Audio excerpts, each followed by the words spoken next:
మరణించక మునుపు చెబుతున్నారు, మీ హృదయం కలవరపడనీయకండి.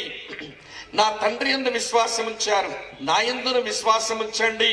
నేను స్థలము సిద్ధపరచడానికి వెళుతున్నాను, ఇదిగో నేను త్వరగా వచ్చుచున్నాను. నేను వస్తాను.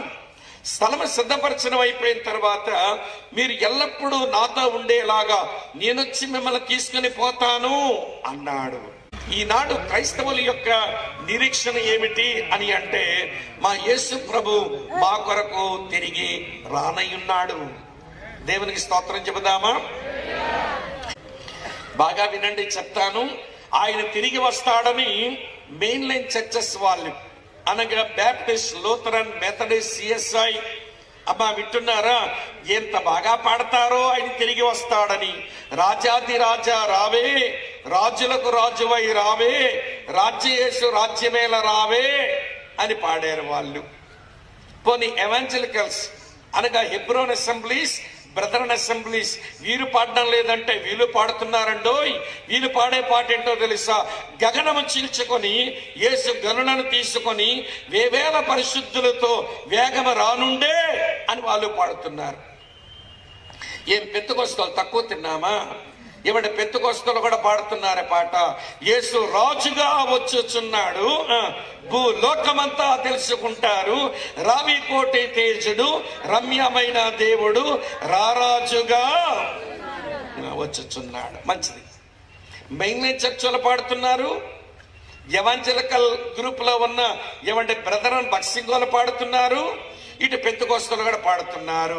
మన పాటలు ఉన్నాయి, మన ప్రసంగాలు వినబడుతున్నాయి, యేసు త్వరగా వస్తాడని. ఒక ప్రశ్న మిమ్మల్ని అడగనివ్వండి. ఈరోజు మనము కట్టుకున్న ఇల్లులు, మనం దాచుకున్న డబ్బులు, మనం జీవిస్తున్న జీవన విధానం యేసు త్వరగా వస్తాడు అన్నట్టుగానే ఉన్నాయా? ఎంతగా మీరు ఎక్కడ ఉన్నారా? ఈ రోజు మనం కట్టుకున్న ఇల్లులు, మనం దాచుకున్న పైసలు, ఏమంటే మనం జీవిస్తున్న జీవన విధానం యేసు త్వరగా వస్తాడు అన్నట్టే ఉన్నాయనంటే ప్రియుల లేవు. అందుకని యేసు త్వరగా రాబోతున్నాడు అని మనం పాడుతున్నా, మన ప్రసంగాలు చేస్తున్నా, వింటున్న వారు ఏమంటున్నా తెలుసా? ఉత్తుదే అంటే యేసు రాకడ సత్యం ఇది అవహేళన అయిపోతుంది, అపహాస్యం అయిపోతుంది. కారణం ఏంటంటారా? మన పాటల్లో యేసు రాకడుంది, మన ప్రసంగాల్లో యేసు రాకడుంది, కానీ మనం జీవించే జీవితంలో యేసు రాకడ లేదు. యేసయ్య అన్నాడు, ఇదిగో నేను త్వరగా వచ్చుచున్నాను, నా ప్రవచన గ్రంథములను వాక్యములు గైకొన్న వాడు ధన్యుడు అన్నాడు. ఇదిగో నేను త్వరగా వస్తున్నాను, వానికి ఇవ్వవలసిన జీతము నా దగ్గరుంది, అది పట్టుకుని వస్తున్నాను అని ప్రభు చెప్పాడు. ఇదిగో నేను త్వరగా వస్తున్నాను, ఆమేన్, ప్రభు అని యేసు త్వరగా రమ్ము అని సంఘం చెప్పాలని రాసి ఉంది. కానీ ఈ రోజున యేసు రాకడ గురించి ఏమి గ్రహింపుతా ఉన్నాము? ఆయన వచ్చిన రోజున ఆయన మనం తీసుకుని వెళ్తాడు.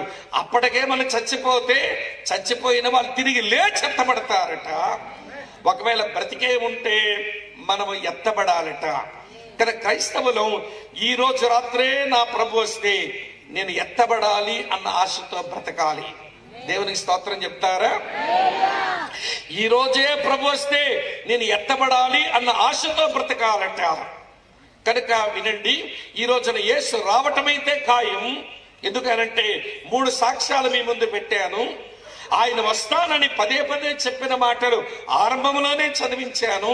కనుక వచ్చినప్పుడు అయితే మనం ఎత్తబడ్డానికి మనం సంసిద్ధులమేనా అన్నదే ప్రశ్న.